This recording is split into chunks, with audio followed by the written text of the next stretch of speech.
The longevity guru says strength, grip, dead hang, deadlift, VO2 max are the longevity marker. Now, it sounds cool, but I don't believe that they are the longevity marker. I strength train and train for a marathon because I love it. It is my hobby, it is my passion. I don't do it to compete against anyone on social media. I do it for myself. And I don't do it because the longevity guru says strength, grip, dead hang, deadlift, VO2 max are the longevity marker. Now, it sounds cool, but I don't believe that they are the longevity marker. Does it help? Yes. Does it hurt anything? Absolutely not. The reason I don't believe they are a longevity marker and they're just more of the marketing hype is because where I came from as a refugee back in Thailand refugee camp, I had elderlies that lived 90s into 100. They didn't walk around with big muscle. They didn't walk around and running around with high VO2 max. The same thing with Japan, where you have a long life expectancy. You don't see them walk around with big muscle or run around with high VO2 max. What they have in common in those countries, their way of life involved physical activity. Their way of life involved challenging the cardiovascular health. And the food that they ate were whole food.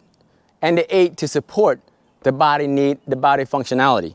They did not eat for fun. They did not eat for pleasure. And they did not eat for comfort. In the refugee camp, my brother and I had to carry water from the main reservoir about a mile to a house to backfill our small tank.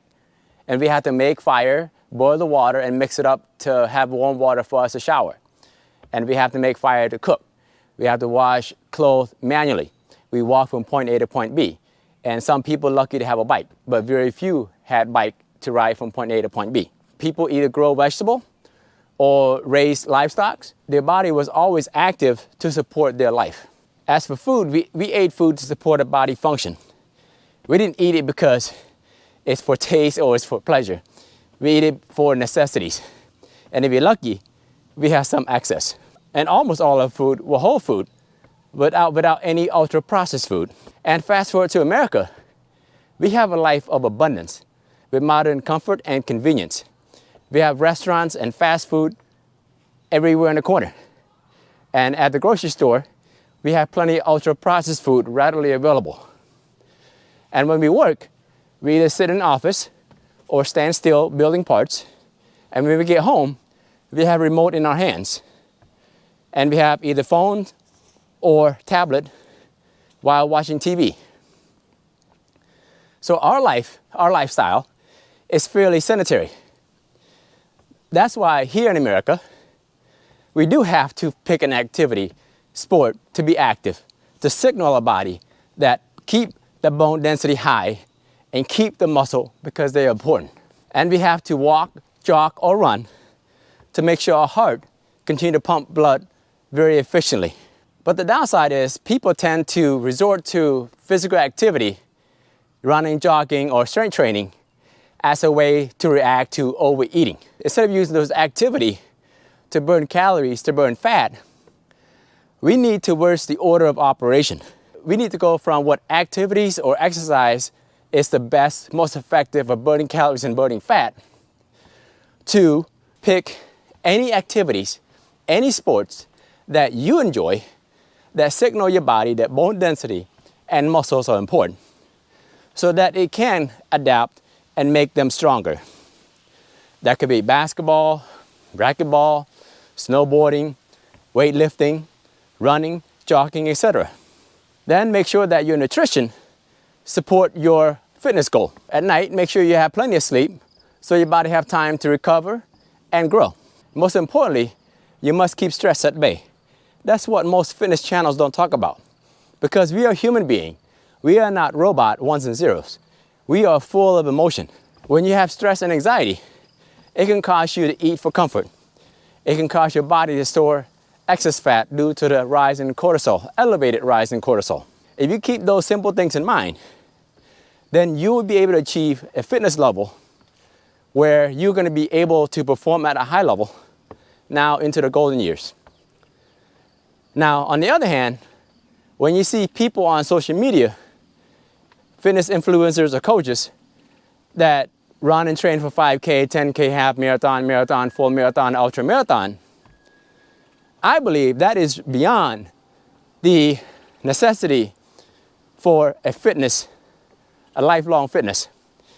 It's more now toward hobby. For example, I signed up for a marathon and I love a marathon distance because it keeps me accountable.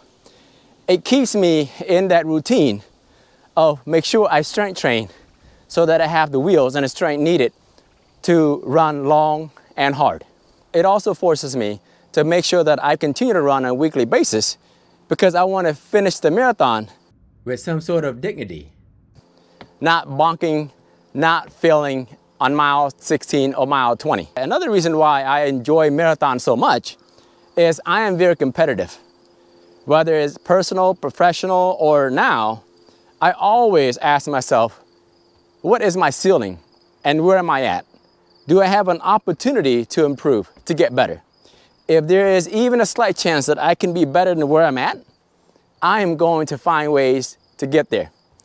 And a marathon is great because my first marathon was 5:33 marathon. So I have plenty of room to go from where I was to where I could potentially reach.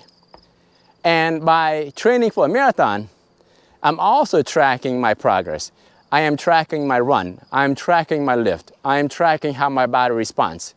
And as someone who's very analytical, data-driven, and love progress and continuous improvement, I find great joy in training for a marathon. So for me, I'm doing marathon because it's my hobby, because I love it, because I enjoy it, not because of what you see on social media, where majority of them focus on clicks, views, marketing ads, and potential coaching clients. If you have been my longtime follower, you know I have not sold anything to my target audience over 2 years. All I simply do is share my failures, learnings, and successes and show you without any curated content how I was over 2 years ago to I am now. You get to see me in different lighting conditions, whether it's outside running, whether it's in the gym, or in a posting studio. Because most of my recording are record, upload the same day, the same week, so you get to see my progress without any filtering. Because I want to show you that regular people like you and I, we can achieve the level of fitness as long as we keep that consistency. Everything else is just marketing. So save your time, save your money, just simply go out there and enjoy the activity and pick food that nourish and support that activity. Sleep well, keep stress at bay, be whole, be wealthy, healthy, optimal life expectancy.